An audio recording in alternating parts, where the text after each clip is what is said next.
જય શ્રી કૃષ્ણ. જય શ્રી કૃષ્ણ. જય શ્રી કૃષ્ણ. આપણે આજનો સત્સંગ મંગલાચરણથી શરૂ કરીશું. નીતાબેન. સર્વ વૈષ્ણવને જય શ્રી કૃષ્ણ. જય શ્રી કૃષ્ણ. સંભળાય છે? હા.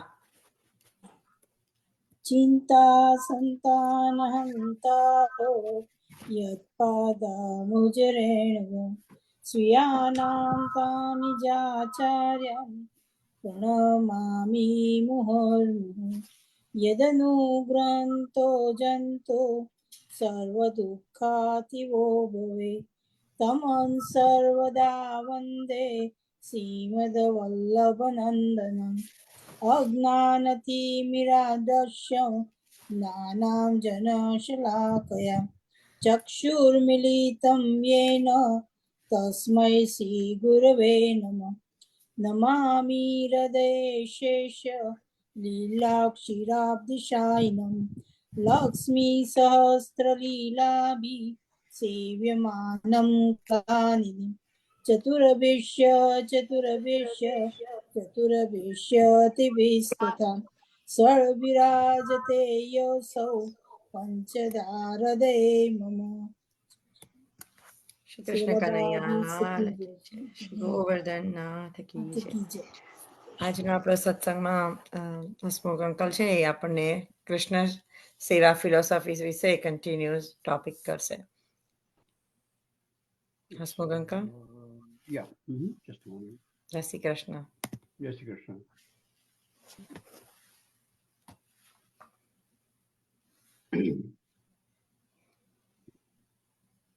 તમારી video is okay now right.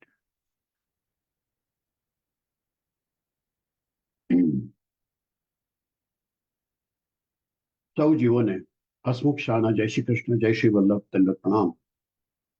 સૌને ભારત દેશના આઝાદી દિનની ખૂબ ખૂબ શુભેચ્છા. આજે આપણે પુષ્ટિ સેવાનું તત્વદર્શન અને આચરણ, ફિલોસોફી એન્ડ પ્રેક્ટિસ ઓફ પુષ્ટિ સેવા, એ વિષયને આગળ વધારીશું. આપણે શ્રદ્ધા, નિષ્ઠા, નિસ્સાધનતા, દાસત્વ, ચિંતા અને શરણાગતિ વિશે વાત કરી. આજે આપણે સમર્પણ અને નિસ્સાધનતા ભાવ વિશે ફરી એક વાત કરીશું. નિસ્સાધનતા વિશે. સમર્પણ એટલે આપણે જે પદાર્થને અને જે વ્યક્તિને માલિકીના ભાવથી આપણા માનીએ છીએ, અનુભવીએ છીએ, એ બધું જ માત્ર અને માત્ર કૃષ્ણનું જ છે. એ જ એ સર્વનો એકમાત્ર માલિક છે. એ સત્યનો સહર્ષ સ્વીકાર. આપણી પાસે જે કંઈ છે, આપણે જેને આપણું કહીએ છીએ, મારું એમ કહીને સંબોધીએ છીએ, ગમે તે હોય, મારા પતિ, મારા સંતાન, મારી પત્ની, મારા સંતાન, મારા માતા પિતા, મારા મિત્રો, મારા સંબંધી, મારી ગાડી, મારું ઘર, મારા પૈસા, બધું છે. એ આપણે એવું અનુભવીએ કે માત્ર ને માત્ર કૃષ્ણનું જ છે. એ સર્વનો એકમાત્ર માલિક કૃષ્ણ જ છે. એ સત્યનો સહર્ષ સ્વીકાર. લાચારીથી નહીં, સહર્ષ. સમર્પણ એટલે આ દુનિયામાં આપણી માલિકીનું કહી શકાય એવું ખરેખર કશું છે જ નહીં. એ સત્યનું ભાન થવું અને સત્યનો સ્વીકાર કરવો. સમર્પણ એટલે આપણી માલિકીના કહેવાતા સર્વ પદાર્થ અને સર્વ સંબંધોનું કૃષ્ણના ચરણે માનસિક અર્પણ. માનસિક અર્પણ. અને એટલા માટે સમર્પણ એ એક મનોદશા છે. સમર્પણ કરી ન શકે. સમર્પણનો ભાવ આપણા દિલો દિમાગમાં આપણે એસ્ટાબ્લિશ કરવો પડે, સ્થાપિત કરવો પડે. આપણે એવી મનોદશા કેળવવી પડે કે હું ભલે બોલચાલની ભાષામાં અને મારું કહેતો હોઉં, પણ એ ખરેખર મારું છે નહીં. એનો માલિક કૃષ્ણ છે, અન્ય કોઈ નહીં, હું નહીં. અહીં દાન અને સમર્પણનો તફાવત સમજવો જરૂરી છે. બે અલગ અલગ વાત છે. અને એટલા માટે પુષ્ટિભક્તિ માર્ગમાં સમર્પણની વાત છે, દાનની વાત નથી. આપણે જ્યારે આપણી માલિકીની કોઈ વસ્તુનું દાન કરીએ છીએ ત્યારે એનો ભૌતિક ત્યાગ અને માનસિક ત્યાગ એમ બંને રીતે ત્યાગ કરીએ છીએ.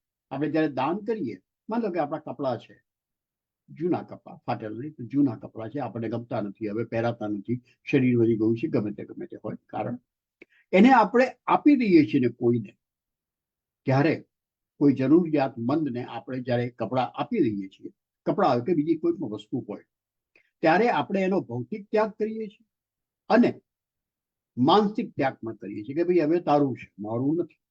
આપણે ફરી માંગવા પણ નથી, આપણે ફરી એનો ઉપયોગ નથી કરતા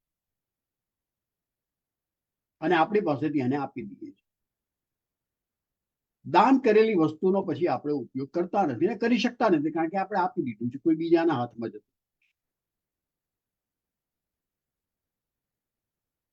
એના ઉપરથી શબ્દ આવ્યો છે, દાન ઉપરથી શબ્દ આવ્યો છે કન્યાદાન, જે શબ્દ સામે આજકાલના યુવાનો યુવતીઓને એક તિરસ્કાર છે, એક અણગમો છે. એ બધા એમ માને છે કે કન્યા શું કોઈ ચીજ વસ્તુ છે કે જેનું દાન થઈ શકે? પરંતુ એ બધાને કન્યાદાનનો અર્થ જ ખબર નથી, દાનનો જ અર્થ ખબર નથી. કન્યાદાનનો તો ક્યાંથી? માતા પિતા પોતાની પુત્રીના લગ્ન સમયે પુત્રીનું કન્યાદાન કરતી વેળા પોતાની પુત્રી ઉપરથી પોતાનો માનસિક અધિકાર ઉઠાવી દે છે. ભૌતિક તો ખરો જ, પણ માનસિક અધિકાર ઉઠાવી દે છે. કન્યાદાનની વિધિ સાથે માતા પિતા પોતાની પુત્રીને ભૌતિક રીતે પોતાના ઘરેથી એના સાસરે વિદાય કરે છે અને માનસિક રીતે એના ઉપરના પોતાના સંતાન તરીકેના બધા હક ઉઠાવી લે છે. એનો અર્થ એ કે દીકરી પાસેથી માતા પિતા કોઈ પણ પ્રકારની આશા અપેક્ષા નહીં રાખવાનું નક્કી કરે છે, માટે એને કન્યાદાન. એ જીવંત વસ્તુનું દાન છે અને દાન છે એટલે જીવંત વસ્તુનો માનસિક ત્યાગ છે. જીવંત વસ્તુ નહીં, જીવંત વ્યક્તિનો માનસિક ત્યાગ છે. એટલે કન્યાદાન કોઈ ખરાબ શબ્દ નથી. આપણે જ્યારે પુષ્ટિ પ્રભુ કૃષ્ણને કોઈ વસ્તુ કે વ્યક્તિ સમર્પિત કરીએ છીએ ને, બ્રહ્મ મંત્રમાં આપણે બોલીએ છીએ, રાઈટ, એનો આપણે ભાવાર્થી જ્યારે આપણે ચર્ચા કરી ત્યારે કે મારું જે કંઈ છે, સ્પાઉસ, માતા પિતા, સંતાન, જે કંઈ સંબંધો છે, જે કંઈ ધન સંપત્તિ છે, બધું જ હું સમર્પણ કરું છું. તો આપણે જ્યારે પુષ્ટિ પ્રભુ કૃષ્ણ કોઈ વસ્તુ કે વ્યક્તિ સમર્પિત કરીએ છીએ ત્યારે આપણે માત્ર આપણી માનસિક માલિકીનું જ સમર્પણ એટલે કે ત્યાગ કરીએ છીએ. એ વસ્તુ કે વ્યક્તિ ભૌતિક રીતે તો આપણી પાસે જ રહે છે આપણા ઉપયોગમાં. ગ્રંથોના મંત્રમાં છે ને કે મારા પતિ કે પત્ની, મારા સંતાન, એનું હું સમર્પણ કરું છું. તો આપણે એ કૃષ્ણને આપી નથી દેતા, મંદિરમાં જઈને મૂકી આવતા નથી. કોઈ રહે છે તો આપણી પાસે, આપણા પતિ કે આપણી પત્ની આપણી પાસે જ રહે છે, આપણા સંતાન આપણી પાસે જ રહે છે, આપણા મિત્રો, આપણા સંબંધીઓ આપણી પાસે જ રહે છે, આપણી ધન સંપત્તિ પણ આપણી પાસે જ રહે છે. માત્ર એના ઉપરથી આપણો માલિકી ભાવ આપણે હટાવી દીધો છે. માનસિક માલિકી ભાવ આપણે હટાવી દીધો છે.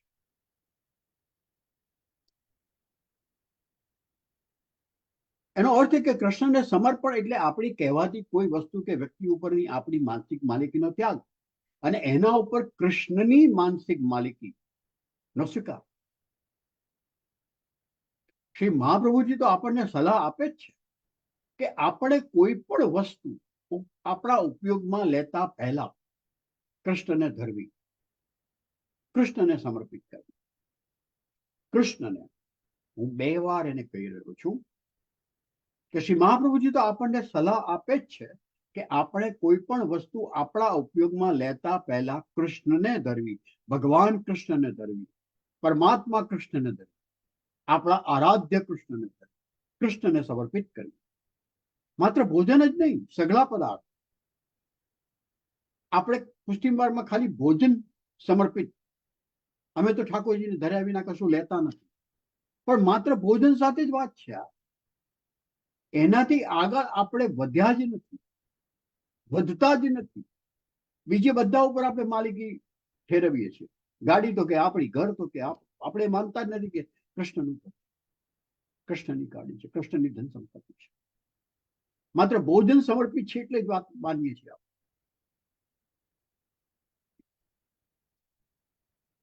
મારા માતા પિતાની કૃષ્ણ સેવાની પરંપરા કે ઘરમાં કોઈ પણ નવી વસ્તુ આવે તો પ્રથમ ઘરમાં બિરાજતા પ્રભુને ધરાવો. વસ્ત્રનું કાપડ હોય, પેન્ટનું હોય, શર્ટનું હોય, ઇવન મારા પિતાશ્રી ધોતી પહેરતા હતા, તો ધોતી પણ આવે, ધોતી જોટો પણ આવે ત્યારે એ પ્રભુને ધરાવવા.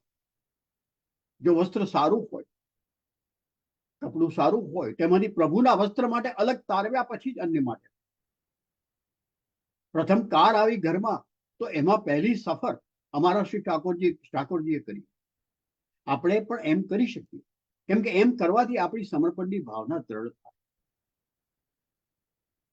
આપણા મનમાં આપણી મનોદશા એવી થાય કે આ મારી પાસે જે કાંઈ છે, જેને હું મારું કહું છું, એ ખરેખર તો કૃષ્ણનું જ છે. અને પુષ્ટિ ભક્તિ માર્ગના 3 મોટા સિદ્ધાંતો તો શરણાગતિ, સમર્પણ અને સ્નેહ જ છે.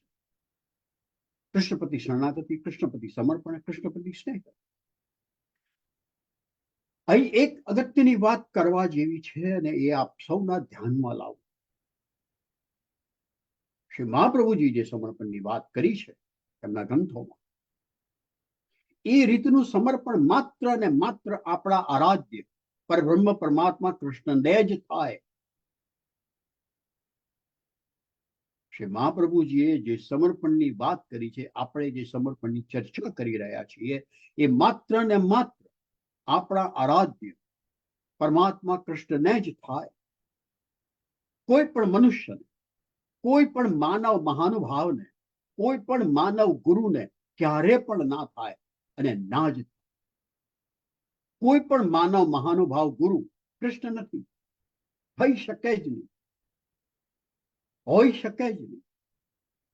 જો શ્રી મહાપ્રભુજી પોતે જ પોતાની જાતને કૃષ્ણ નહીં પણ કૃષ્ણના દાસ કહેવડાવતા હોય, તો પછી કોઈ પણ માનવ મહાનુભાવ કૃષ્ણ કેવી રીતે હોઈ શકે? શ્રી મહાપ્રભુજી પોતે પોતાની જાતે અંતઃકરણ પ્રબોધ ગ્રંથમાં કહે છે કે હું કૃષ્ણનો દાસ છું ને કૃષ્ણના દાસ તરીકે હું તમને કંઈ કહી રહ્યો છું. તો જો એ પોતે પોતાની જાતને કૃષ્ણના દાસ કહેવડાવતા હોય તો કૃષ્ણ કેવી રીતે હોઈ શકે? તો જો શ્રી મહાપ્રભુજી કૃષ્ણ ના, તો બીજા કોઈ પણ કૃષ્ણ કેવી રીતે હોઈ શકે? કોઈ માનવ મહાનુભાવ જો એમ કહેતા હોય કે હું કૃષ્ણ છું, તો એ સદંતર અયોગ્ય છે અને જરા પણ માનવા લાયક. આ વાત બહુ ગંભીર છે અને એનો ખ્યાલ રાખવો અતિ અતિ અતિ જરૂરી છે. આ દુનિયામાં બીજા કોઈ આશારામ કે રામ રહીમ કે નિત્યાનંદ નથી પેદા થવાના, એવું નથી. ગમે ત્યારે શક્ય બની છે અને શક્ય બને છે આપણા કારણે, આપણા અંધવિશ્વાસના કારણે, આપણી આંધળી ગુરુ ભક્તિના કારણે. માનવ ગુરુ અને ભગવાનને એક સમાન માનવાના કારણે. એ સમાન નથી. માનવ ગુરુ અને પરમાત્મા એક સમાન હોય જ ના શકે.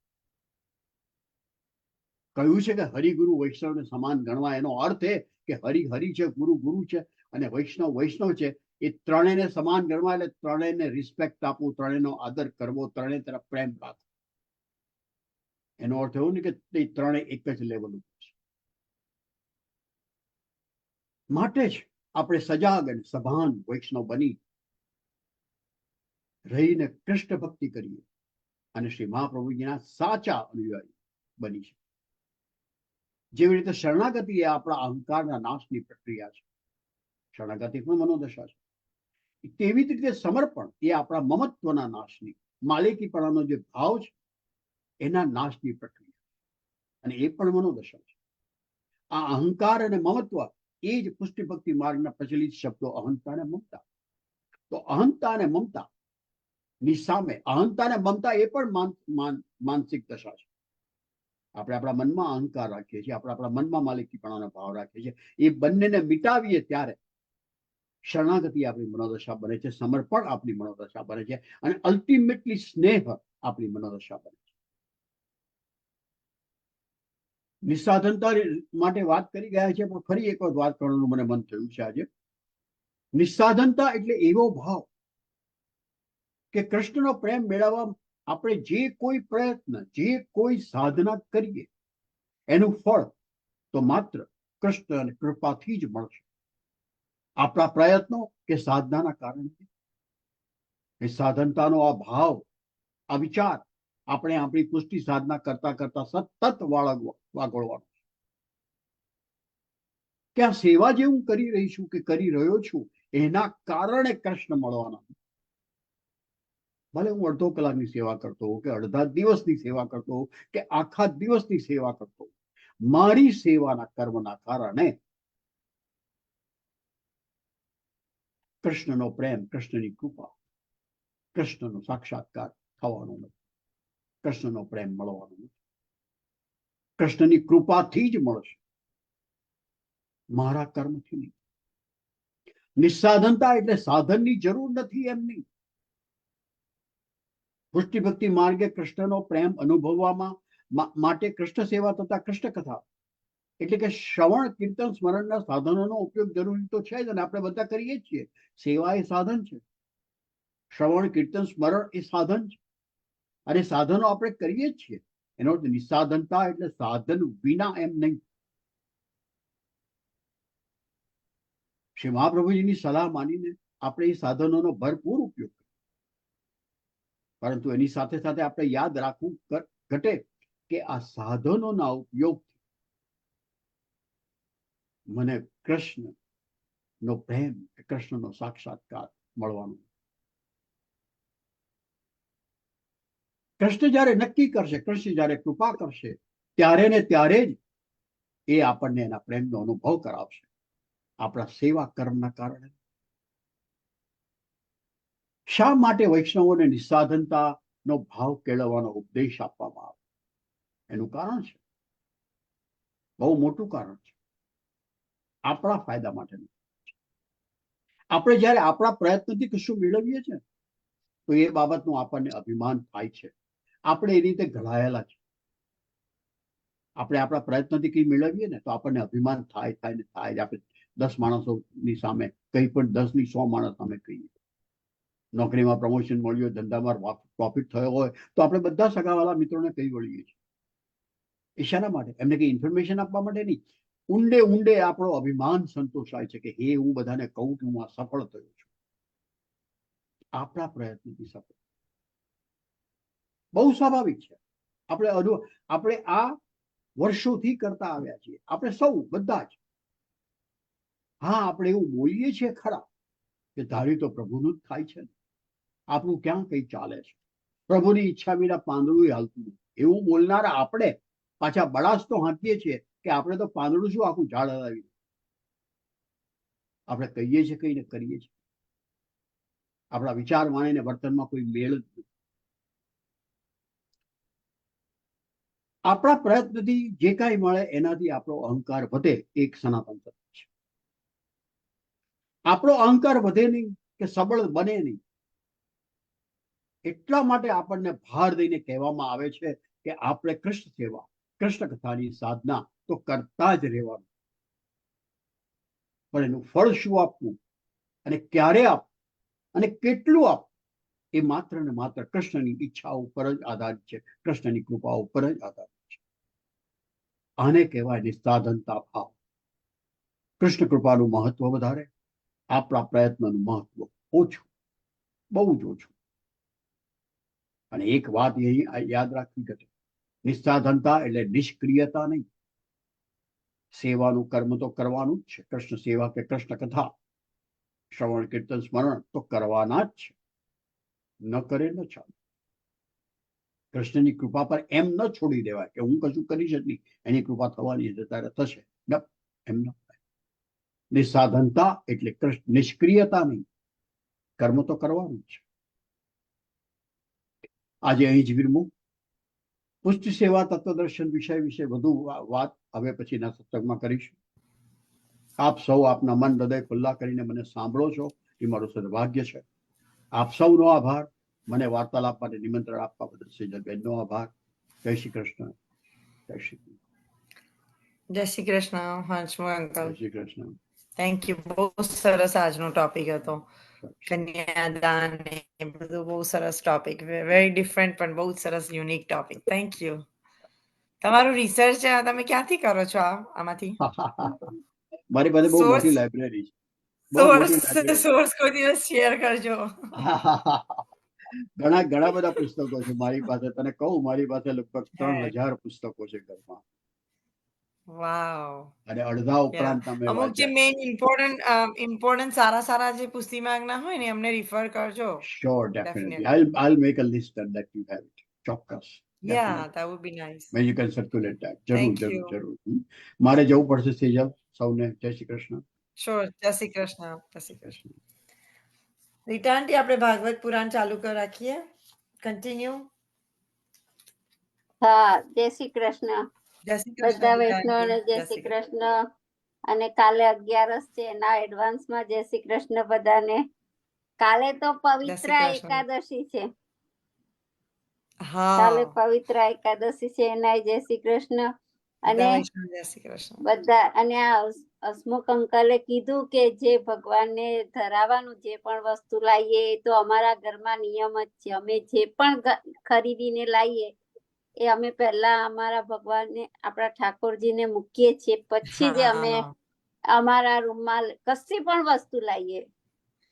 અમે પણ અમારા જે અમે તો ફર્નિચર ને કશું પણ હોય પહેલા ઠાકોરજીને ધરાઈને અમે કશું પણ, ઇવન આપડા ટી શર્ટ લાવીએ, કોઈ પણ કપડા લાવીએ, કશું પણ લાવીએ પહેલા અહીં મૂકીએ.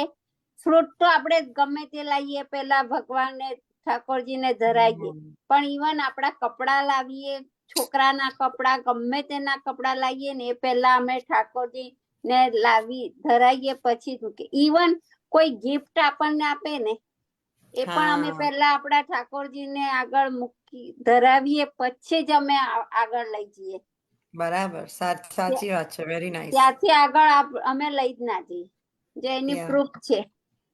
અમને આવી છે ગિફ્ટ, એ ગિફ્ટ અમને આવી છે ત્યાં અહીંયા જ મૂકી છે પહેલા ઠાકોરજીને, પછી જ આગળ જવા દે. Good, very nice. ઇવન બધું જ ફર્નિચર પણ અમે લોકો તો ફર્નિચર લાવીએ ને કશું તો પહેલા ઠાકોરજીને ત્યાં બિરાજમાન બેસાડીએ અને પછી જ એને ઉપયોગમાં લઈએ. એવું જ કરવું જોઈએ. આપણું તો જ સમર્પણ કહેવાય, રાઈટ? ધેટ્સ કોલ્ડ સમર્પણ.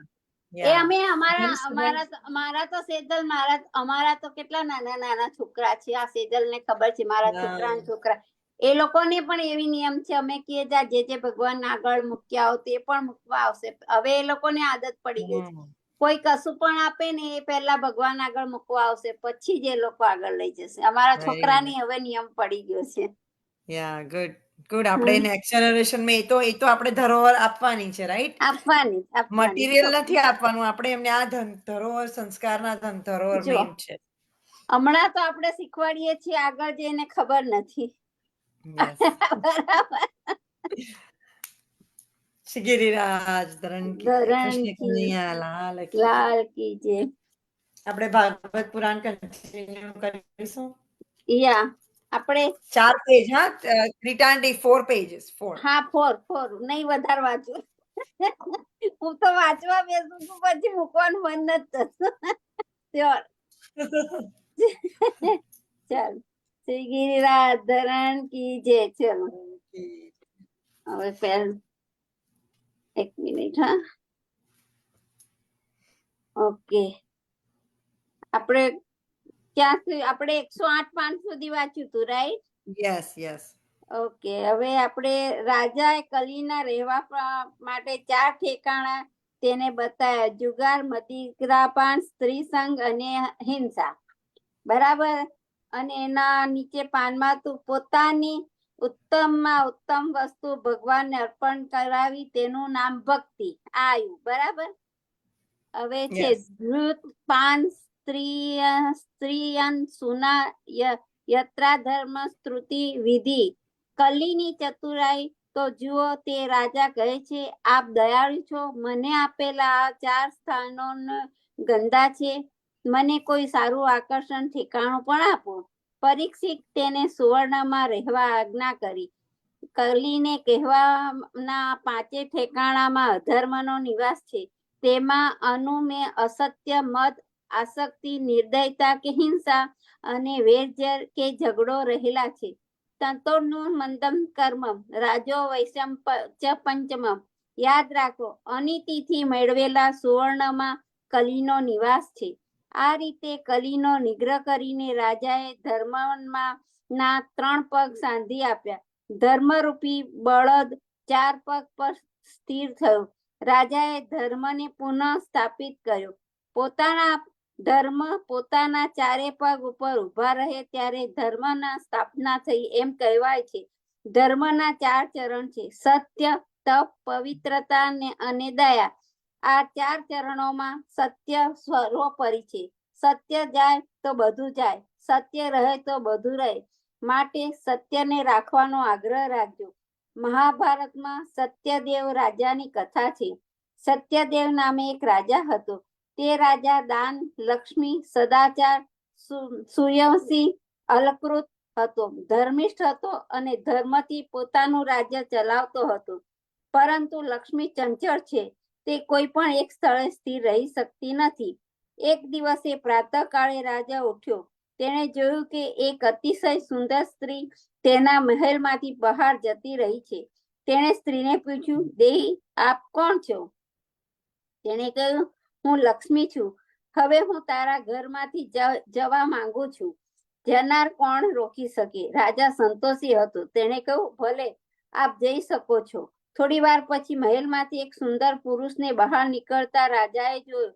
પૂછ્યું, આપ કોણ છો? શા માટે બહાર જાઓ છો?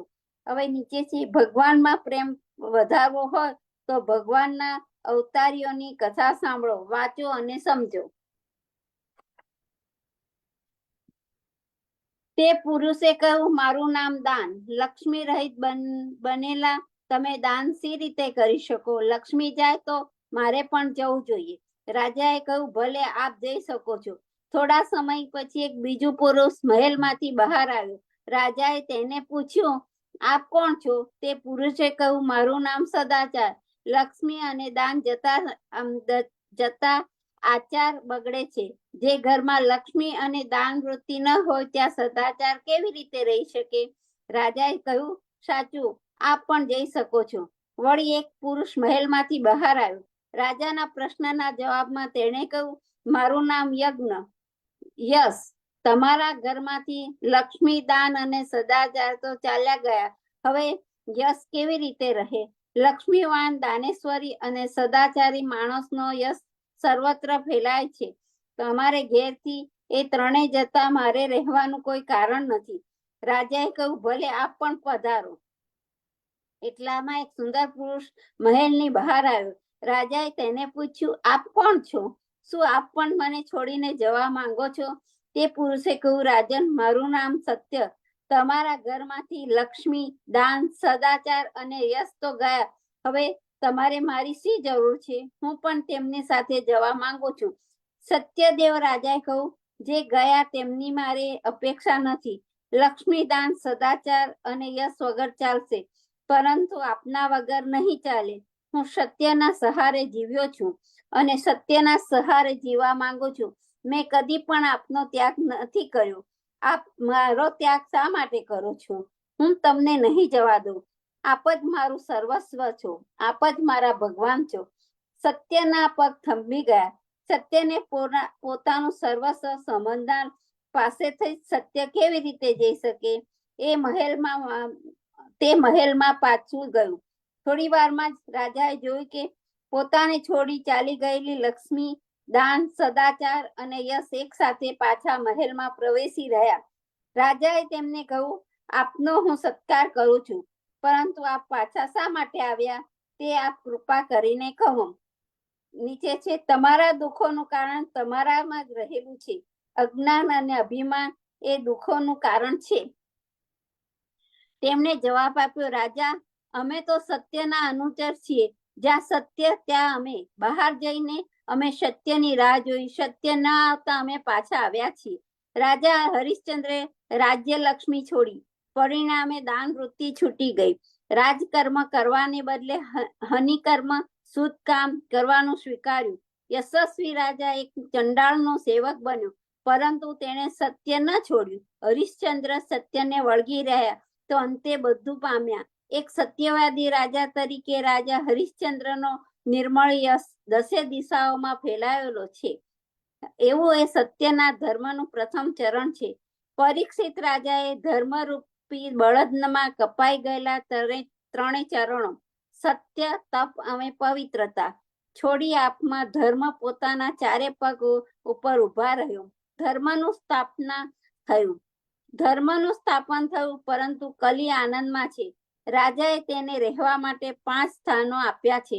ફિકર નહીં, આ 5 માંથી એકાદ વાટે હું પરીક્ષિતને ત્યાં પણ પેસી જઈશ. કલીએ વિચાર્યું અને બન્યું પણ તેમજ.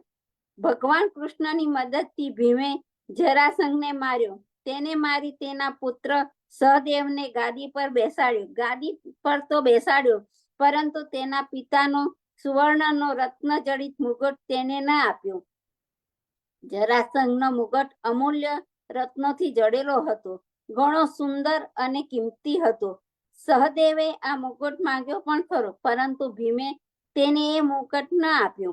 પોતે મુગટ લઈ લીધો અને હસ્તિનાપુર આવી મહારાજ યુધિષ્ઠિરના ચરણોમાં એ ધરી દીધો. મહારાજ યુધિષ્ઠિરે તો ધર્મનો અવતાર. તેમણે કહ્યું, આ મુગટ પર આપણો અધિકાર નથી, આપણે તો એ ન લેવાય. ભીમના અત્યંત આગ્રહથી તેમણે એ મુગટ રાખ્યો તો ખરો, પરંતુ અધર્મથી મળેલી એ સંપત્તિ ભૂલે ચૂકે પણ ઉપયોગ ન થઈ જાય તે માટે તેણે એક પેટીમાં મૂકી. પેટી બંધ કરી તે પેટીને પોતાના રાજકોષના એક ખૂણામાં મૂકી દીધી. એક દિવસ રાજા પરીક્ષિતને જિજ્ઞાસા થઈ, લાવ જોઉં તો ખરો, મારા દાદાએ રાજકોષમાં શું ભર્યું છે. તપાસ કરતા તેની નજરે પેલી પેટી પડી. પેટી ખોલી જોતા નીચે છે, કથા સાંભળવાથી અને સંતોની સેવા કરવાથી જીવ સફળ બને છે. પેટી ખોલી જોતા તેમાંથી રત્નોથી જળહળતો સુવર્ણનો મુગટ નીકળ્યો. વિના વિચારે પરીક્ષિતે ઉચકી લીધો અને પોતાના માથા પર મૂક્યો. સુવર્ણ તો કલીને આપેલ 5 રહેઠાણોનું એક રહેઠાણ છે. સુવર્ણમાં કલી રહે છે, વિશેષ કરીને જ્યારે તે અનીતિથી મળેલું હોય. ભીમે આ મુગટ અનીતિથી અને અધર્મથી મળેલો હતો. સ્વયં ધર્મરાજાએ તે પ્રમાણે કહ્યું હતું. રાજાએ મુકટ માથે મૂક્યો.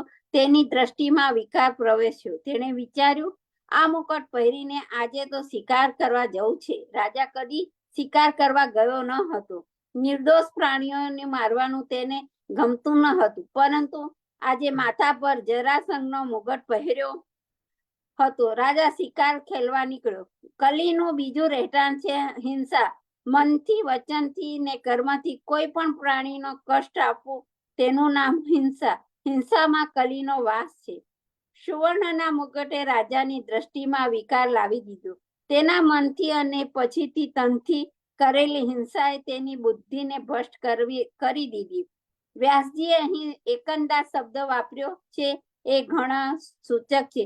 રાજા કોઈ દિવસ શિકાર લેવા ગયા નથી.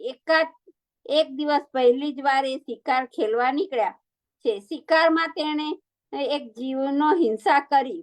મધ્યાહન થયો. ભૂખે તરસી રાજા પીડાવા લાગ્યો. શિકારના શ્રમથી ભૂખ અને તરસ ઘણી તીવ્ર બની ગઈ. એટલામાં સામેથી એક ઋષિની આશ્રમ જોયો. રાજા આશ્રમમાં પ્રવેશ્યો. જોયું તો ઋષિ જેવો કોઈ એક માણસ સમાધિમાં તલ્લીન બની ગયો હતો. તેમાં બેઠો છે. તે હતા શામિક ઋષિ, મહાન તપસ્વી. તેઓ સમાધિમાં બેઠા હતા. દેહનું ભાન ન હતું. રાજાએ પાણી માંગ્યું. શામિક ઋષિએ તેના શબ્દો ન સાંભળ્યા. રાજાની દ્રષ્ટિમાં વિકાર છે, બુદ્ધિ ભ્રષ્ટ થઈ છે. રાજાએ વિચાર્યું, હું આ પૃથ્વીનો રાજા, મારું સ્વાગત કરું એ આ લોકોનો ધર્મ છે. આજે આપણે મારું સ્વાગત થયું નથી કર્યું. હું પાણી માંગુ છું. જાણે સાંભળતો ન હોય તેમ આંખો બંધ કરીને બેઠો છે મારા ઉપર. વાસુદેવ ગાયત્રીનો આ નીચે છે. વાસુદેવ ગાયત્રીના સદા જપ કરો. જપતી ધારા ન તૂટે તે વાતનું બરાબર ધ્યાન રાખો. અને સાંભળતો હોય એમ આંખો બંધ કરીને બેઠો છે. મારા ઉપર પ્રભાવ પાડવા સારું પોતે મહાન તપસ્વી હોય તે ઢોંગ કરતો હોય એવું લાગે છે. આ તો મારું અપમાન. બસ 4 પાના થઈ ગયા સેજલ. આંટી, જય શ્રી જય શ્રી કૃષ્ણ. કૃષ્ણ. જય શ્રી કૃષ્ણ કયા બધા. પાના પર તમે છેલ્લું કયા પાના પર હતા? 112 સુધી વાંચ્યું. 112 ને ઓકે. 113 થી પછી વાંચવાનું છે. Okay, thank you. જય શ્રી કૃષ્ણ. આપણે 84 વૈષ્ણવની વાર્તા લઈ લઈશું જ્યોતિબેન. 84 વૈષ્ણવ અચ્યુતાસ ગોડ બ્રાહ્મણ એના વિશે આપણને વાંચશે જ્યોતિબેન પંચોલી. જય શ્રી કૃષ્ણ. સોરી, આજે ઉર્વશીબેન બહાર છે, ઉર્વશીબેન નથી એટલે મને મેસેજ કર્યો. તમારે જ્યોતિબેન તમને લાસ્ટ મિનિટે મોકલવી પડી. ત્યાં વાંધો નહીં. જય શ્રી કૃષ્ણ સર્વ ભક્તોને, વૈષ્ણવોને. જય શ્રી કૃષ્ણ. એક મિનિટ સેજલ, તું અમને ગમે ત્યારે લાસ્ટ મિનિટે કશું પણ કહીશ, અમે તારા માટે રેડી છે. Don't worry. આપણે બસ બધા ભગવાન માટે રેડી રહીએ, બસ ભગવાનનું વાંચવા માટે રેડી રહીએ. Thank you.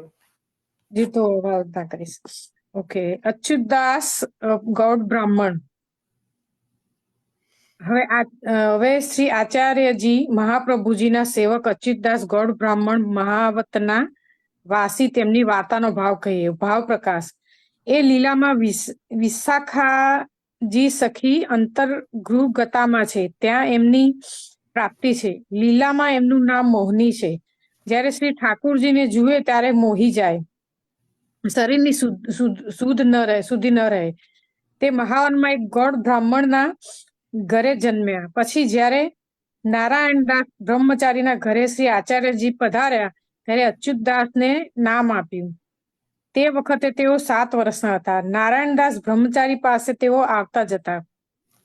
જ્યારે તેઓ વર્ષ 20ના થયા ત્યારે તેમણે નારાયણદાસને પૂછ્યું, જે અમને નામ સંભળાવ્યું અને સેવક કર્યા તે ક્યાં છે?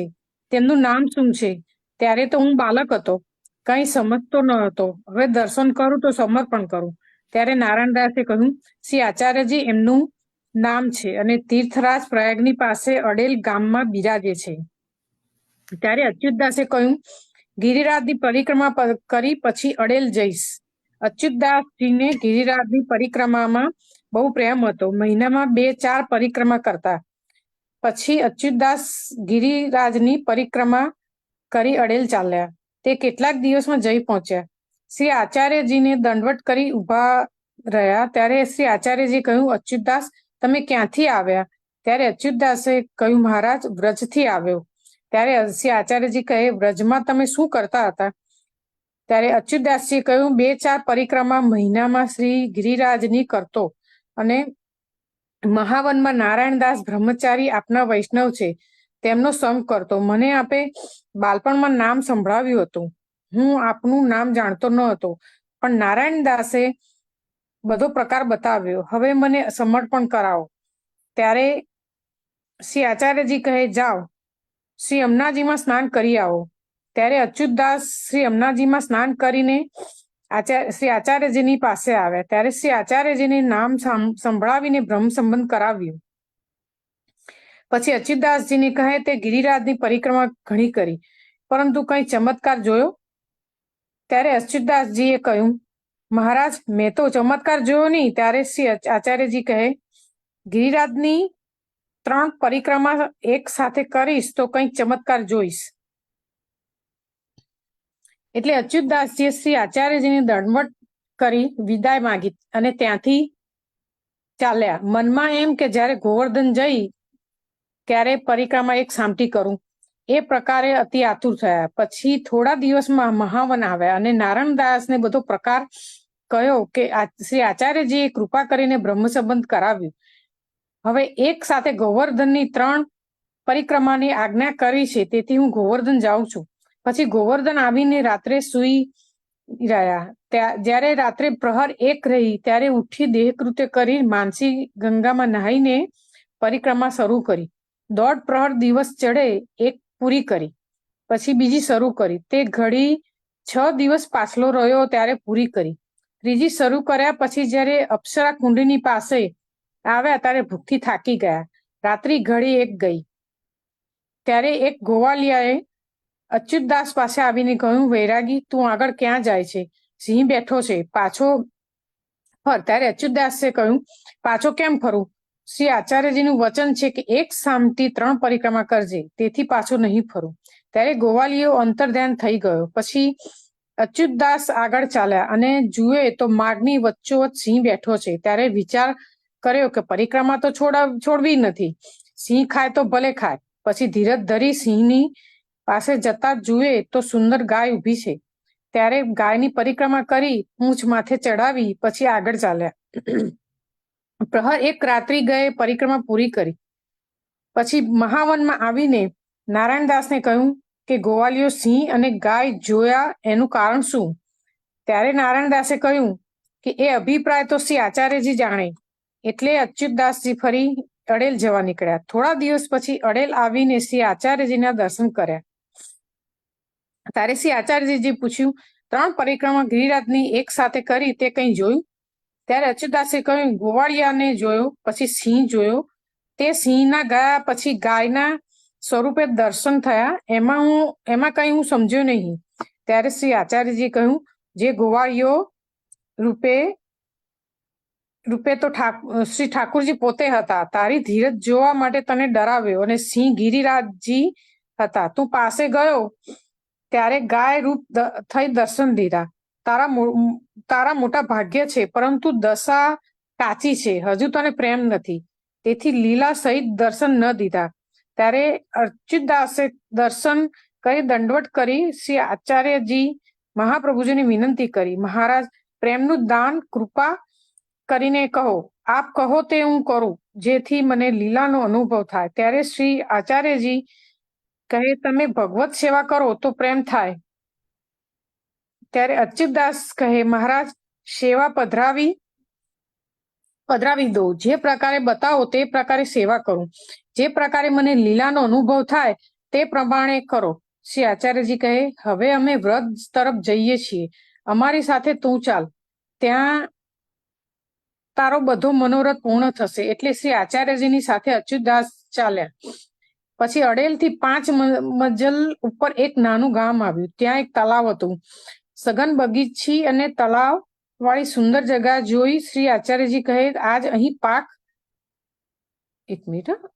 પાક સામગ્રી કરીશું. પછી આપે અચ્યુતદાસજીને કહ્યું, તું નહીં આવ, જલ ભરી લાવ. એટલે અચ્યુતદાસ તળાવમાં નાહીને નીકળીને જુએ છે, તળાવના કિનારે એક નાનું સરખું પીપળીનું વૃક્ષ છે. તેની નીચે લીલા ઘાસ ઉપર એક શ્રી ઠાકોરજી બિરાજે છે. ત્યારે અચ્યુતદાસ દોડીને શ્રી આચાર્યજીને કહ્યું, મહારાજ, તળાવના કિનારે પીપળી નીચે લીલા ઘાસ ઉપર એક શ્રી ઠાકોરજીનું સ્વરૂપ છે.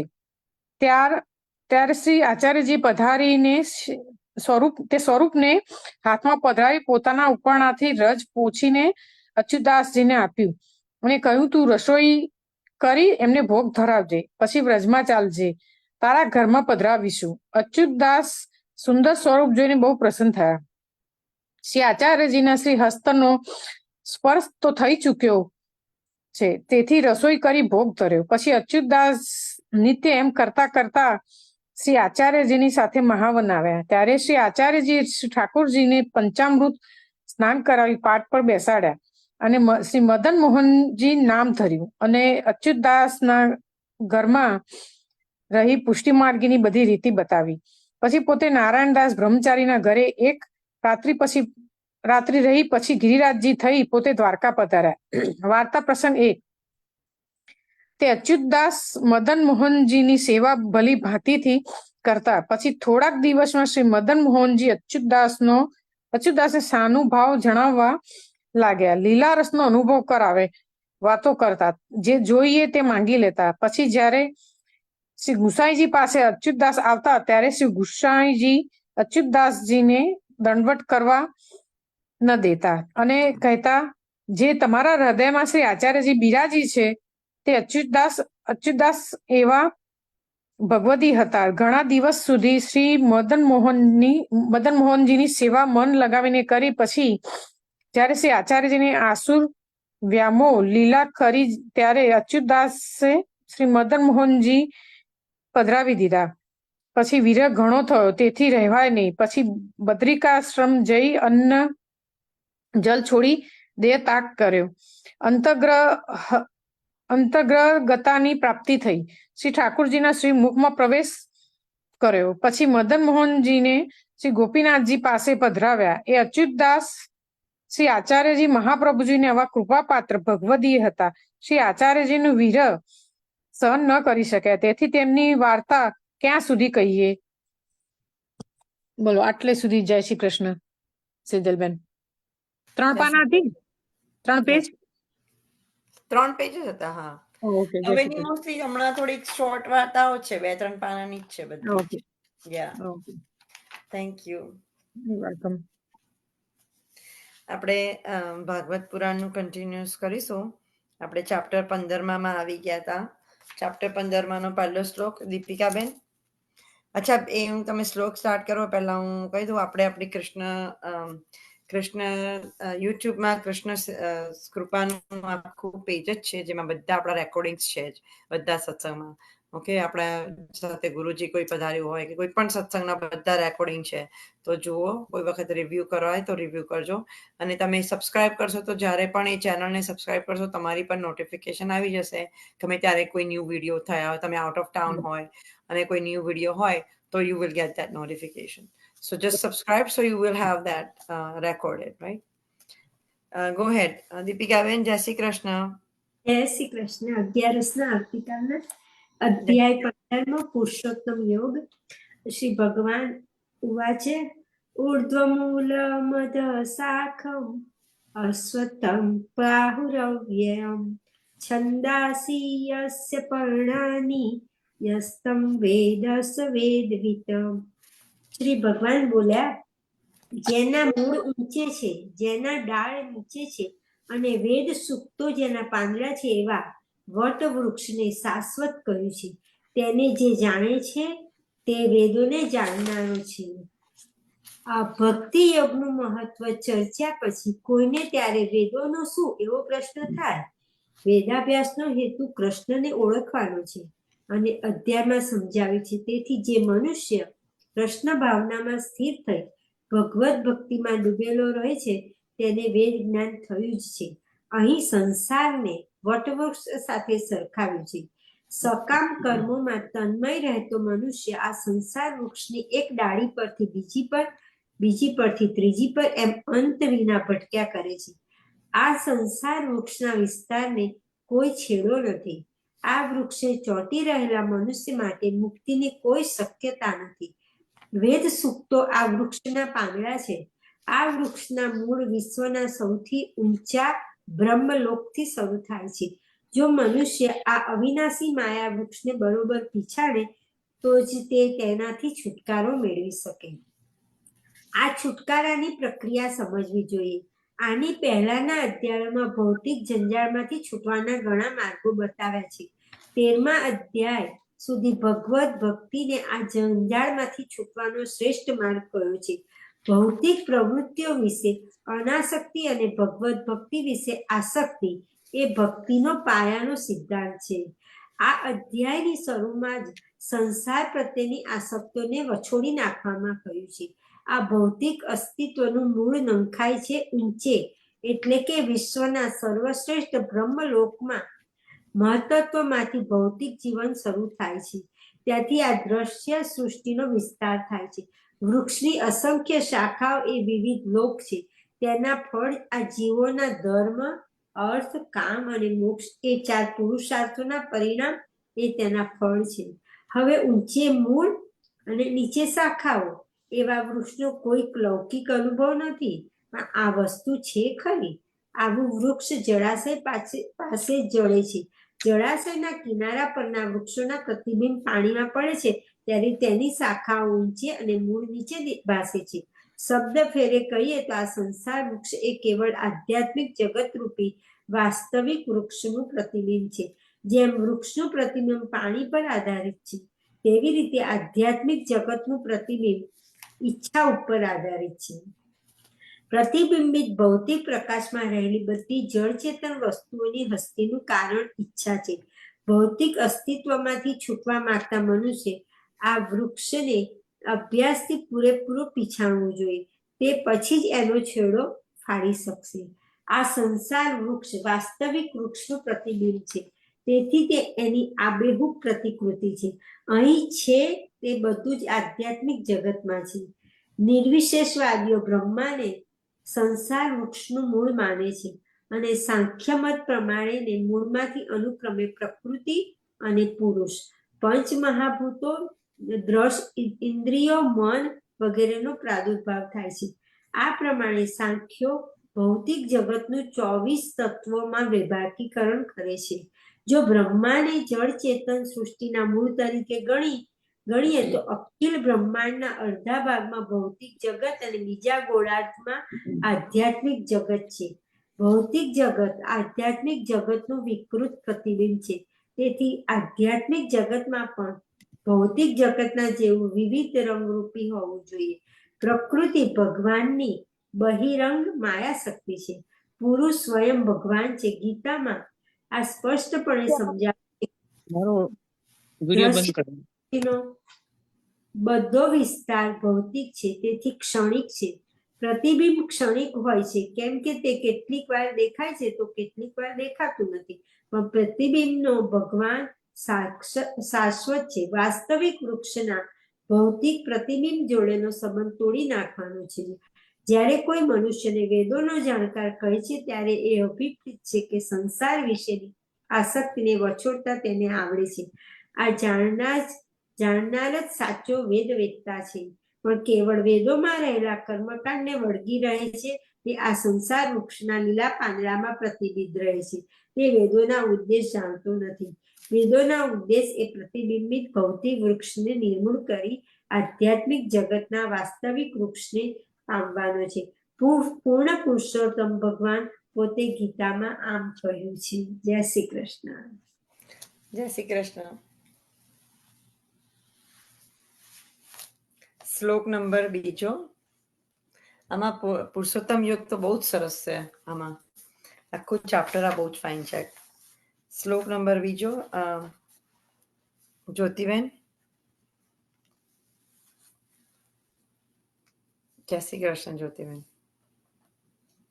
તમે મ્યુટ પર છો.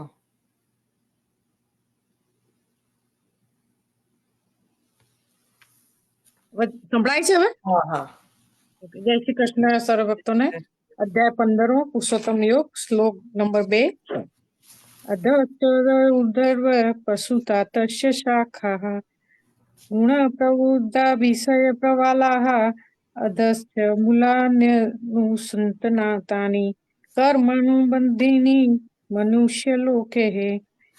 અનુવાદ. આ વૃક્ષની શાખા ઉપર તથા નીચે પ્રસરેલી છે અને પ્રકૃતિના 3 ગુણો દ્વારા પોષણ પામે છે. તેની ડાળખીઓ ઇન્દ્રિયોના વિષયો છે.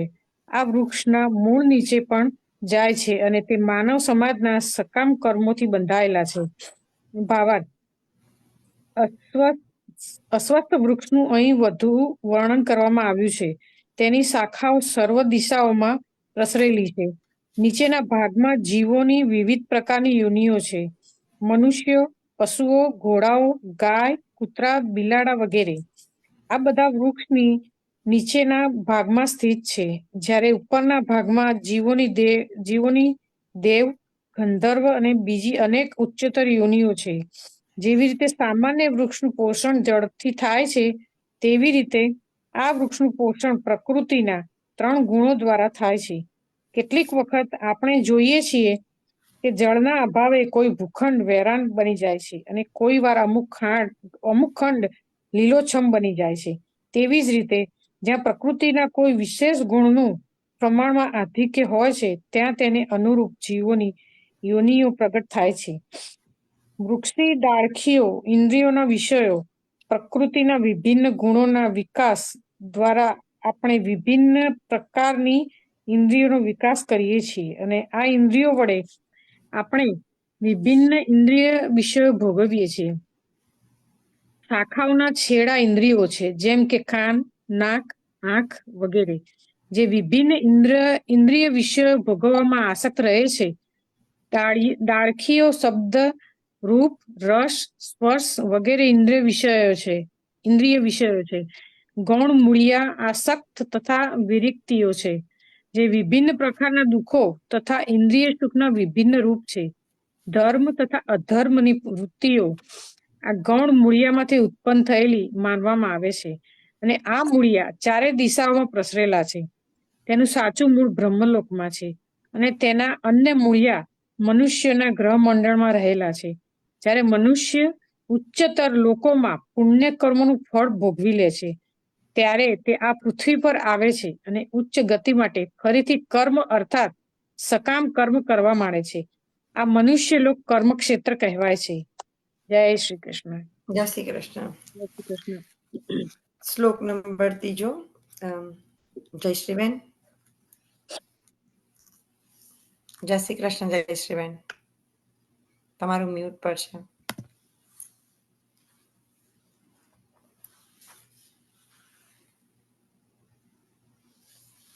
જય શ્રી કૃષ્ણ. જય શ્રી સર્વે કૃષ્ણ. કૃષ્ણ. ન રૂપમસ્યેહ તતોપલભ્યતે નાન્તો ન ચાદી ન ચ સંપ્રતિષ્ઠા અશ્વત્થમેनं સુવિરૂઢમૂલ મસંગ શસ્ત્રેણ દ્રઢેન છિત્વા. હવે આપણે અનુવાદ જોઈશું. આ વૃક્ષના વાસ્તવિક સ્વરૂપની અનુભૂતિ આ જગતમાં કરી શકાતી નથી. કોઈ પણ એ સમજી શકતું નથી કે આનો આદિ ક્યાં છે અને અંત ક્યાં છે અને આધાર ક્યાં છે. પરંતુ મનુષ્યએ આ સુદ્રઢ મૂળવાળા વૃક્ષને વિરક્તિના શસ્ત્ર વડે દ્રઢ નિશ્ચયપૂર્વક કાપી નાખવું જોઈએ. ત્યાર પછી તેણે એવા સ્થાનની શોધ કરવી જોઈએ કે જ્યાં ગયા પછી પાછા આવવાનું રહે નહીં, અને ત્યાં તેને પૂર્ણ પુરુષોત્તમ પરમેશ્વરનું શરણ લેવું જોઈએ, કે જેમનાથી અનાદિકાળથી દરેક વસ્તુનો આરામ થાય છે તેમજ વિસ્તાર પણ થાય છે. જય શ્રી કૃષ્ણ. જય શ્રી કૃષ્ણ. સર્વે વૈષ્ણવ જય શ્રી કૃષ્ણ. શ્લોક નંબર 4. ચોથો શ્લોક છે. નીતાબેન. સર્વે વૈષ્ણવ જય શ્રી કૃષ્ણ. ચેપ્ટર 15 and શ્લોક 4. તત પદમ તત્પરિમાર્ગતિતત્વં યસ્મિન યંતાનનાર્વતમ યતમેવ યાદ્યમ ચાદ્યમ વૃષભપદેવ યત પ્રવૃત્તિ પૃષ્ઠા પુરાણી. અનુવાદ.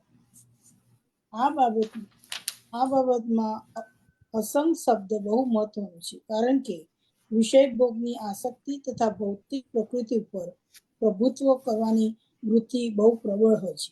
માટે મનુષ્ય અધિકૃત શાસ્ત્રો પર આધારિત આત્મજ્ઞાનના વિવેચન દ્વારા અનાશક્તિ કેળવવી જોઈએ, અને જેઓ ખરેખર જ્ઞાની હોય તેવા પુરુષો પાસેથી શ્રવણ કરવું જોઈએ.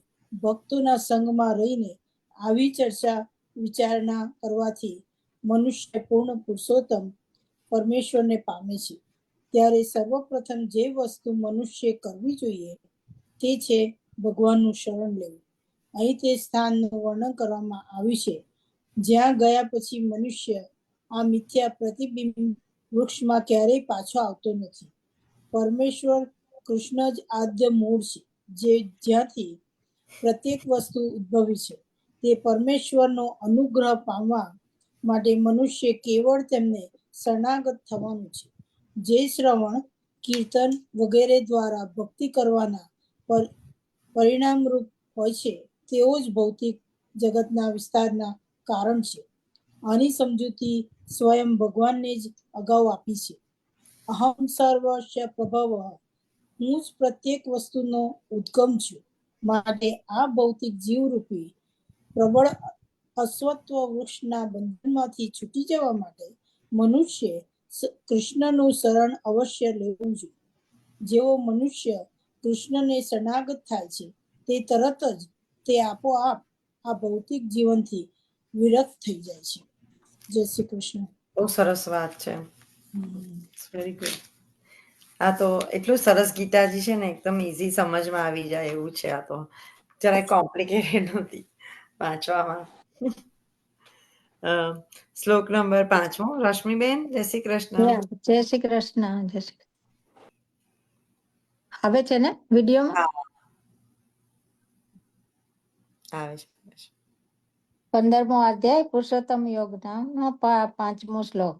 નિર્માણ મોહા ચિત્ત સંગ દોષા આધ્યાત્મ નિત્યા વિનુવૃત્ત કામા દ્વૈન્દ વિમુક્તતા સુખ દુઃખ સજ્ઞેય ગચ્છત મૂઢા પદમ અવ્યમમ તતઃ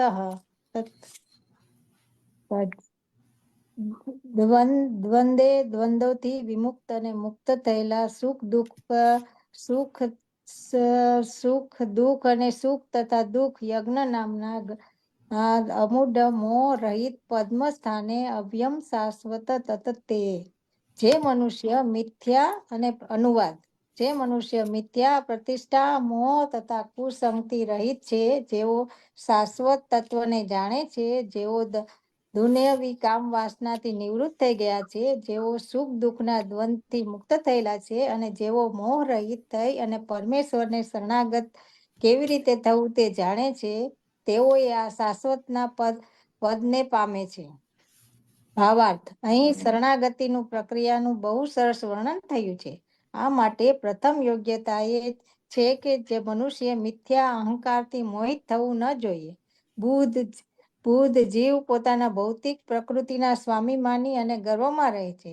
તેથી તેના માટે પૂર્ણ પુરુષોત્તમ પરમેશ્વરને શરણે જવાનું બહુ જ અઘરું હોય છે. મનુષ્યએ સાચા જ્ઞાનમાં સંવધન દ્વારા જાણવું જોઈએ કે પોતે પ્રકૃતિનો સ્વામી નથી, પૂર્ણ પુરુષોત્તમ નો પરમેશ્વર છે. પરમેશ્વર જ સ્વામી છે. મનુષ્ય જ્યારે અહંકારથી ઉત્પન્ન થયેલા મોહથી મુક્ત થઈ જાય છે, ત્યારે શરણાગતિની પ્રક્રિયાને શુભારંભ થાય છે. જે મનુષ્ય આ દુનિયામાં હંમેશા માન સન્માન અપેક્ષા રાખે છે, તેના માટે પરમેશ્વરની શરણાગતિ થવું અઘરું હોય છે. અહંકાર અને મોહને લીધે જ થાય છે. કારણ કે મનુષ્ય જો કે અહીં આવે છે અને થોડા સમય માટે રહે છે અને પાછી ચાલ્યો જાય છે, છતાં એવી મૂર્ખતા ભરી માન્યતાઓ સેવે છે કે પોતે જ આ જગતમાં સ્વામી છે. એ રીતે તે તમામ બાબતોને જટિલ બનાવી દે છે અને સદા કષ્ટ ભોગવ્યા કરે છે અને સમગ્ર જગતની આવી ભ્રાંત માન્યતા સાથે ચાલ્યા કરે છે અને લોકો એમ માની લે છે કે આ ભૂમિમાં પૃથ્વી મનુષ્ય સમાજની છે અને તેમણે ભૂમિનું અને વિભાજન એવી મિથ્યા ધારણાથી કરી દીધું છે કે તેઓ આના સ્વામી છે. આ મિથ્યા છે. આ માન્યતામાંથી મનુષ્ય મુક્ત થઈ જવું જોઈએ કે માનવ સમાજના આ જગતનો સ્વામી છે. મનુષ્ય જ્યારે આવી ભ્રાંતા અને માન્યતામાંથી મુક્ત થઈ જાય ત્યારે જ કૌટુંબિક અને સામાજિક તથા રાષ્ટ્રીય પ્રેમથી ઉત્પન્ન થતા મિથ્યા સંઘથી સર્વથા મુક્ત થઈ જાય છે.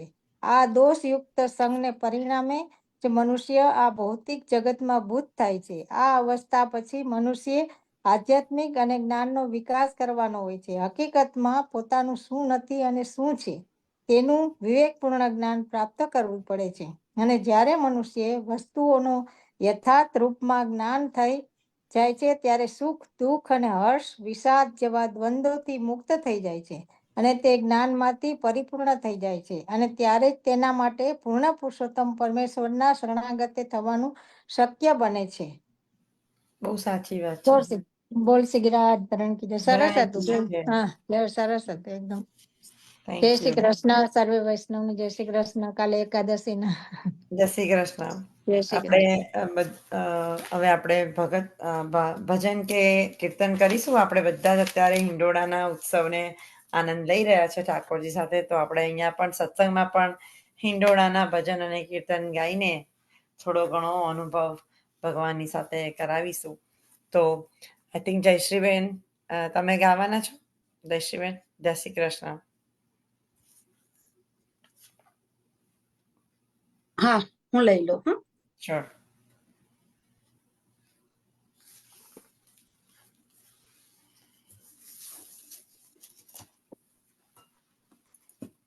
झूलत है नंद लाल हिंडोरे में। झूलत है नंद लाल गावत सरस सकल ब्रज वनिता। गावत सरस सकल ब्रज वनिता। बाढ़्यो है रंग रसाल हिंडोरे माँ। झूलत है नंदलाल। झूलत है नंदलाल हिंडोरे माँ। झूलत है नंदलाल। संग झूलत वृषभान नंदिनी। उर्गज मोतीन माल हिंडोरे माँ। झूलत है नंदलाल। कंचन वेली राजत है। अरुझि श्याम तमाल हिंडोरे माँ। झूलत है नंदलाल। बाजत ताल पखावज मुरली। पगनु पुरजनकार हिंडोरे माँ। झूलत है नंदलाल। सूरदास प्रभु की छवि ऊपर। तन मन डारो वार हिंडोरे माँ। झूलत है नंदलाल। झूलत है नंद लाल हिंडोरे माँ। झूलत है नंदलाल। जय श्री कृष्ण। જય શ્રી કૃષ્ણ. બહુ સરસ સુંદર કીર્તન હતું. હા લઈ લો, કોઈ લેવાનું છે? તે કે રશ્મિબેન ગાવાના છે. રશ્મિબેન, યા જય શ્રી કૃષ્ણ. જય શ્રી કૃષ્ણ રશ્મિબેન. નંદ કુંવર નાના રે ઝૂલો ઝૂલાવું મારા કામળા. યશોદાના લાડલા રે ઝૂલો ઝૂલાવું. સંભળાય છે ને? તમને ઝૂલો ઝૂલાવું મારા કામળા. નંદ કુંવર નાના રે ઝૂલો ઝૂલાવું મારા કામળા. કદમની કેરી ડાળીઓ ઈંડોળો બંધાવી દઉં. મોગરાના ફૂલ કેરી ઝાડીઓ ગુતાવી દઉં. ફૂલડા વેરાવું રે ઝૂલો ઝૂલાવું મારા કામળા. નંદ કુંવર નાના રે ઝૂલો ઝૂલાવું મારા કામળા. સાસો પાલવના તોરણ બંધાવી દઉં. ચંપા ગુલાબના હાર ગુથાવી દઉં. ફૂલડા વેરાવું રે ઝૂલો ઝૂલાવું મારા કામળા. નંદ કુંવર નાના રે ઝૂલો ઝૂલાવું મારા કામળા. ફૂલ કેરા ગજરા ને ફૂલ કેરી ટોપી. તમને મનાવે કાન ગોકુળની ગોપી. રાધાજીના સાત માર ઝૂલો ઝૂલાવું મારા કામળા. નંદ કુંવર નાના રે ઝૂલો ઝૂલાવું મારા કામળા. કહો તો કનૈયા તમને વાસળી ઘડાવી દઉં. નાજુક વાસળીની ઘૂઘરી મઢાવી દઉં. મોરલીના નાદ મારે ઝૂલો ઝૂલાવું મારા કામળા રે. નંદ કુંવર નાના રે ઝૂલો ઝૂલાવું મારા કામળા. વૃંદાવનની કુંજમાં ઝૂલે મારો સામળો. શ્યામ કુંજની સખીઓ ગાય છે હિંડોળો, ઢોલ વાજાને વાગતા રે ઝુલાવું મારા સામળા રે, નંદ કુંવર નાના રે, ઝૂલો ઝુલાવું મારા સામળા, નંદ કુંવર નાના રે, ઝૂલો ઝુલાવું મારા સામળા, જશોદાના લાડલા રે, ઝૂલો ઝુલાવું મારા સામળા. બોલ શ્રી ગિરિરાજ ચરણ કી જય, શ્યામ સુંદર શ્રી અમને મહારાણી કી જય, આજ કે આનંદ કી જય. જય બોલ શ્રી રીટા આંટી તમે ગાવાના હતા? રીટા આંટી જય શ્રી કૃષ્ણ. યા હું છે ને એક બીજું? ભજન લઉં છું હો. Okay sure. ઓકે, છે ને આપણે ભગવાનને ટેલિફોન કરીને શોધીએ છીએ કે ભગવાન ક્યાં આગળ છે.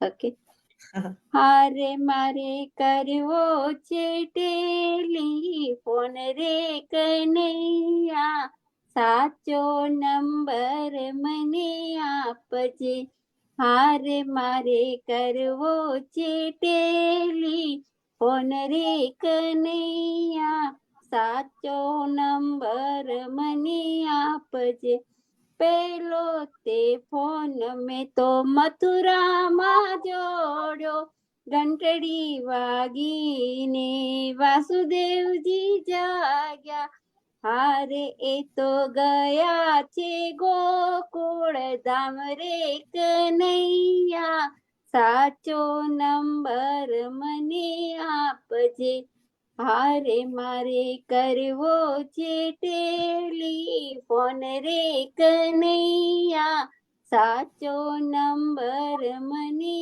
આપજે, બીજો તે ફોન મેં તો ગોકુળમાં જોડ્યો, ઘંટડી વાગીને નંદરાયજી જાગ્યા, આરે એ તો ગયા છે દ્વારિકા ધામ રે કનૈયા, સાચો નંબર મને આપજે, હારે મારે કરવો છે ટેલિફોન રે કનૈયા, સાચો નંબર મને આપજે, ત્રીજો તે ફોન મેં તો દ્વારિકામાં જોડ્યો, ઘંટડી વાગીને રાધાજી જાગ્યા, હારે એ તો ગયા છે ડાકોર ધામ રે કનૈયા, સાચો નંબર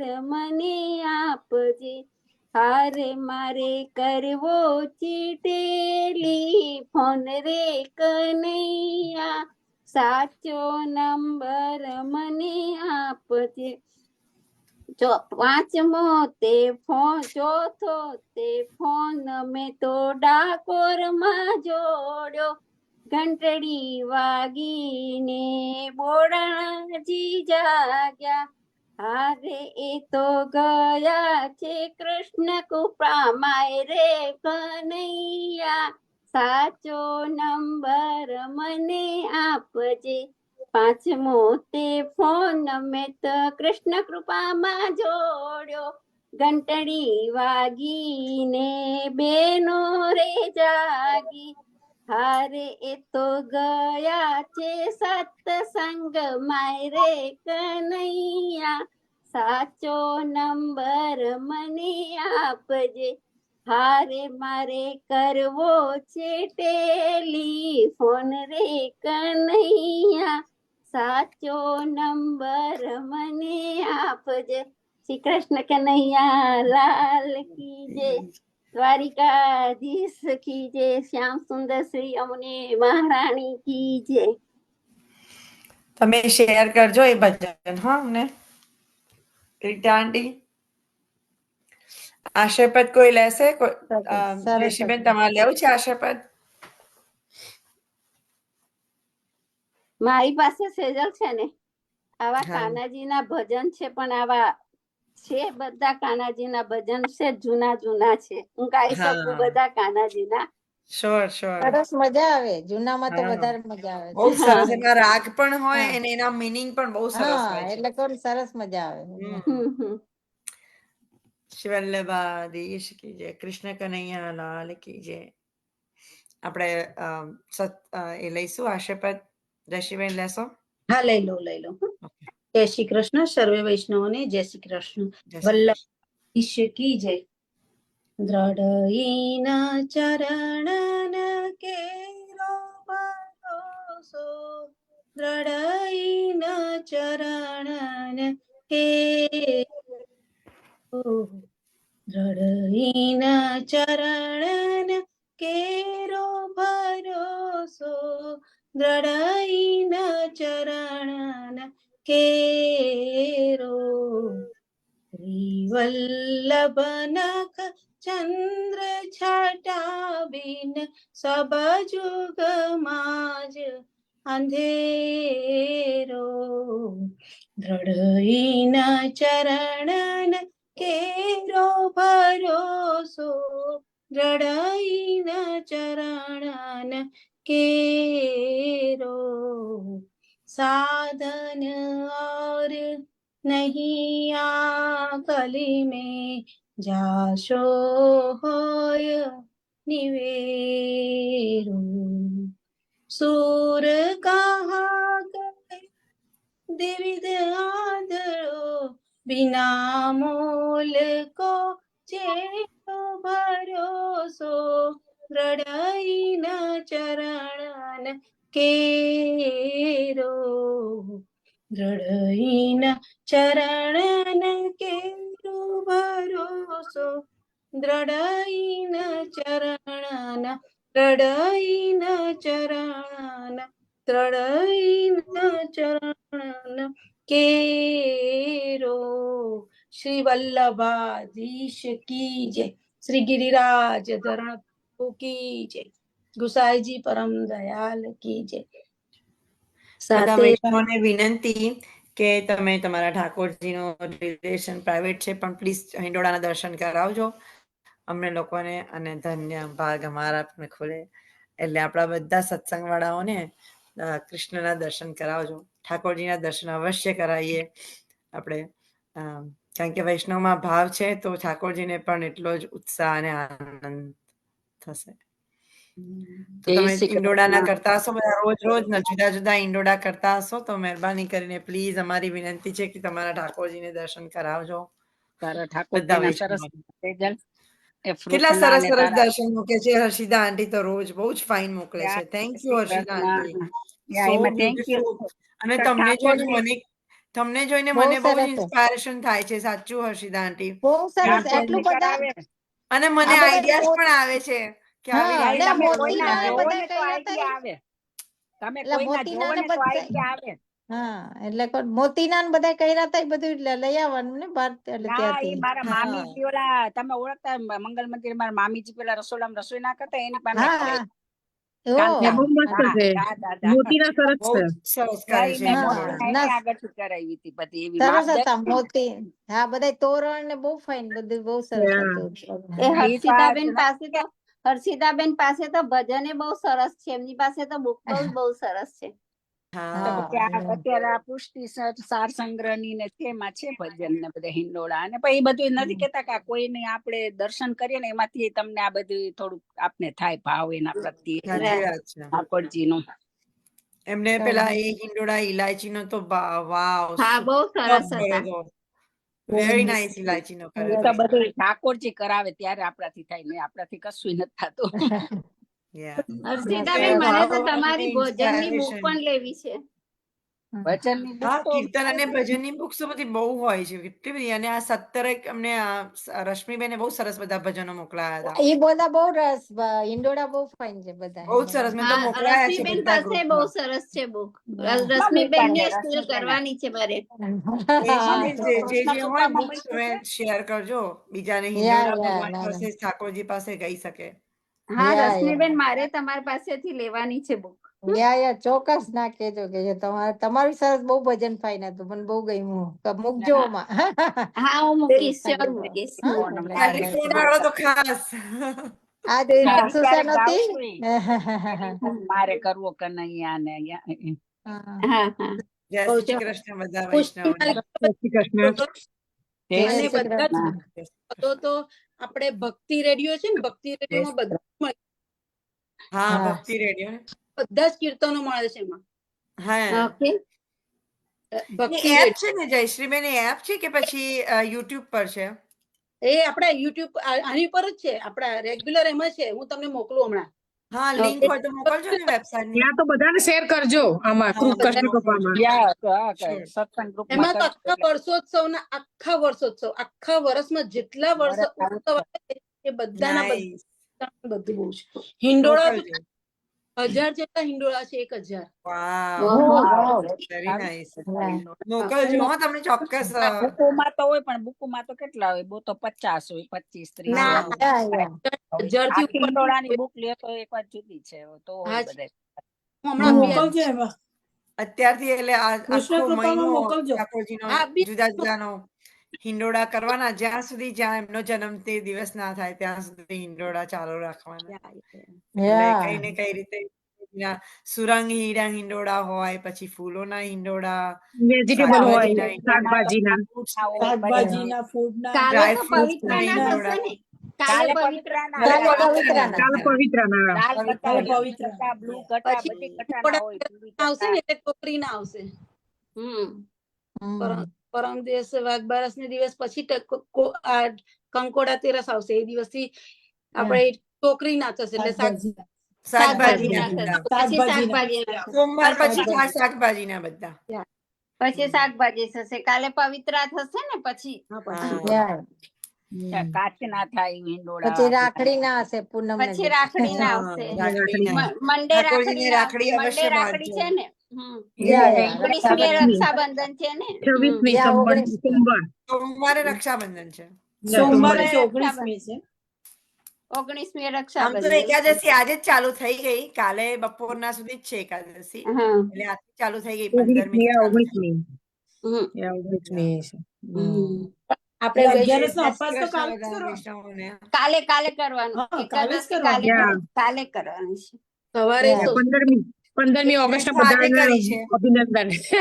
યા. આજે Happy એકાદશી Independence કરી છે. Day. અભિનંદન. હેપી સ્વતંત્ર દિન. હા સર્વ જય શ્રી વૈષ્ણવને કૃષ્ણ 11 બધા જય શ્રી વૈષ્ણવને. કૃષ્ણ. જય શ્રી સર્વને જય શ્રી કૃષ્ણ. કૃષ્ણ. જય શ્રી એકાદશીના કૃષ્ણ. એકાદશીના જય શ્રી કૃષ્ણ. આપણે આવતા ગુરુવારે મળીએ. મળીએ. યા. જય શ્રી કૃષ્ણ બધાને. કૃષ્ણ